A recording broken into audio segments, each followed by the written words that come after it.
My name is Mitchell Kern. I'm inside salesman here at Universal Tool and Engineering. I was self-employed for almost 10 years, and I was given the opportunity to be a salesman for UTE, and I did not know anything about being a salesman.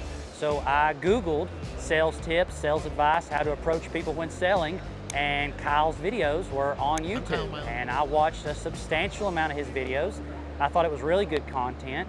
And when UTE partnered up with Milan for a marketing company, I didn't even know he was the same guy until we got on a Teams meeting and I seen his face. And I was like, oh heck, I know that guy, he's got some knowledge. I'm normally a very open-minded and semi-skeptical person, but due to the fact that I had already seen his videos, I immediately felt like trust in my heart, and I was like fighting it. It's kind of weird to explain.